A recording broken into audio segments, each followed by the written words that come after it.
Have you ever wondered why we carve faces into pumpkins every Halloween? The history of Halloween is shrouded in mystery, a blend of ancient traditions, folklore, and superstitions. It all began over 2,000 years ago with the Celtic festival of Samhain, a time when the veil between our world and the spirit world was believed to be thinnest. But how did the humble pumpkin become entwined in this spectral celebration? The answer lies in an age-old tradition known as the jack-o'-lantern. This practice, however, didn't originate with pumpkins at all, but with turnips.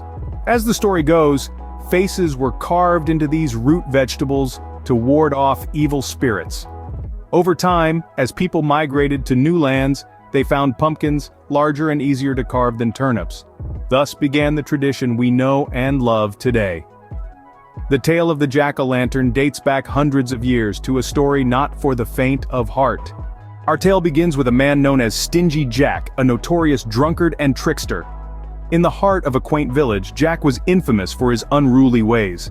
A man of cunning wit, he had a taste for mischief and a thirst for strong drink that was as vast as the ocean. No one could deny that Stingy Jack was a character. His reputation preceded him, a shadow of notoriety that danced in his wake.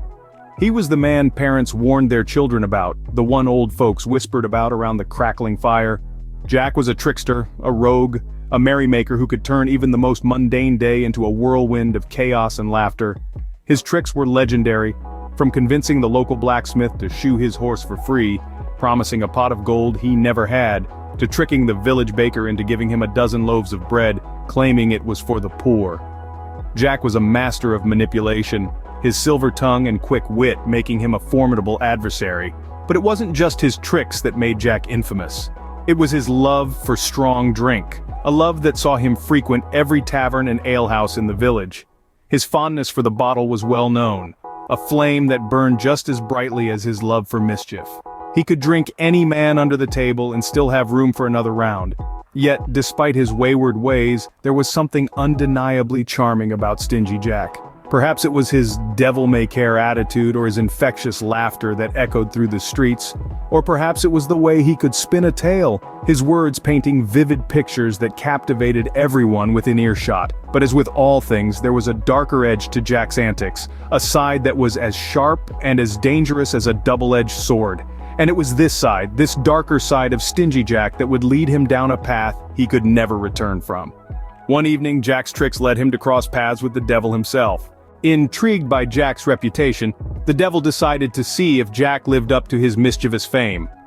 As the story goes, one fateful night, the devil himself sought out the infamous trickster, Stingy Jack. The devil found Jack, inebriated and stumbling, near the edge of a country road.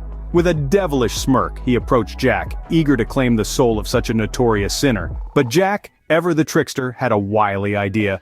He challenged the devil to a contest of sorts, suggesting they have one last drink together before he was taken to the fiery depths. The devil, amused by Jack's audacity, agreed to the proposition. They walked together to a nearby pub, where Jack ordered 2 drinks. But when it came time to pay, Jack turned to the devil and said, "You're so powerful. Why don't you transform yourself into a silver coin to settle our tab?" The devil, eager to show off his powers, transformed himself into a silver coin as Jack suggested. But rather than paying the bill, Jack pocketed the coin, placing it next to a silver cross in his pocket. The devil, trapped in his coin form and unable to change back, was at Jack's mercy. Jack struck a bargain with the devil, promising to free him only if he swore not to claim his soul for 10 years. The devil, desperate and defeated, agreed to Jack's terms. For the next decade, Jack continued his life of debauchery, all the while knowing that he had outsmarted the devil himself. He reveled in his cunning, boasting to all who would listen about his daring trick and the devil's promise. And so Jack continued his life of trickery, knowing he had cheated death itself. Jack's tale serves as a chilling reminder of the lengths to which some will go to outwit their fate, even if it means making a deal with the devil himself.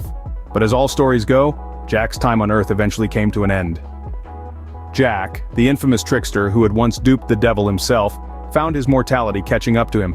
With a life lived in deceit and trickery, it was only a matter of time before the final curtain fell. His spirit, now free from the mortal coil, set off on a journey to the afterlife. But the afterlife is no simple place, and Jack's past transgressions were not easily forgotten. The gates of heaven, resplendent with their ethereal glow, stood before him. However, the angelic guardians knew of his deceitful past. They looked upon Jack, not with anger, but with sadness. "Your actions in life have sealed your fate, Jack," they said. Heaven, the place of peace and virtue, was not a home for someone like him. With a heavy heart, Jack turned away from the pearly gates and descended towards hell. The devil, still nursing his grudge, awaited him. With a cruel grin, the devil said, "You think I forgot our bargain, Jack? You're not welcome here." The fires of hell, where Jack had once thought he'd outsmarted his fate, now refused him entry. In the chilling void between heaven and hell, Jack found himself alone. Desperation clawed at him. He begged the devil for something, anything, to light his path in the eternal darkness. The devil, still amused by Jack's predicament, tossed him a burning coal from the fires of hell. Jack, ever the opportunist, quickly carved out a turnip he had with him, a remnant from his mortal days. He placed the burning coal inside the hollow vegetable, creating a makeshift lantern to light his path. So Jack was left to wander the earth with only a burning coal inside a carved-out turnip to light his way. His actions had led him to this solitary existence, a cruel reminder of the consequences of deceit. Jack's downfall was not just a tale of his end, but also the beginning of a haunting tradition that would echo through the ages. And thus, the wandering ghost of Jack of the Lantern was born. A specter doomed to roam the earth, his only guide a single ember encased in a hollowed-out turnip.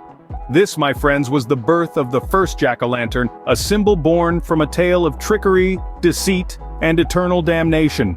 But how did this story lead to the tradition of carving scary faces into turnips and later pumpkins? Well, it was all an attempt to keep the wandering ghost of Jack and other malevolent spirits at bay. People began carving menacing faces into turnips, emulating the infamous lantern carried by Stingy Jack and placing them outside their homes. This was believed to scare off evil spirits and keep them from causing mischief on All Hallows' Eve. As the tradition traveled across the Atlantic to the New World, the pumpkin, native to North America, became the canvas of choice for these ghastly creations. The pumpkin, larger and easier to carve, was perfect for this task. And so the jack-o'-lantern as we know it today, a hollowed-out pumpkin with a scary face, was born. These carved pumpkins, illuminated by a candle within, were placed on windowsills and doorsteps, a beacon in the dark to ward off any spirits that dared to approach. They served as a reminder of Stingy Jack's fate, a symbol of the consequences of trickery and deceit. Over time, the jack-o'-lantern became an integral part of Halloween celebrations, its eerie glow lighting up the night as children dressed in costumes went door to door shouting, "Trick or treat!"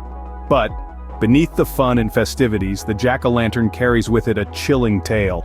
A story of a man who thought he could outsmart the devil himself, and paid the ultimate price. So every time you carve a pumpkin, remember the tale of Stingy Jack, a reminder that even the cleverest tricks can't cheat destiny. Halloween is more than just costumes and candy. It's a tradition steeped in ancient folklore. The story of Stingy Jack is one such tale woven into the fabric of this age-old celebration. Remember Jack?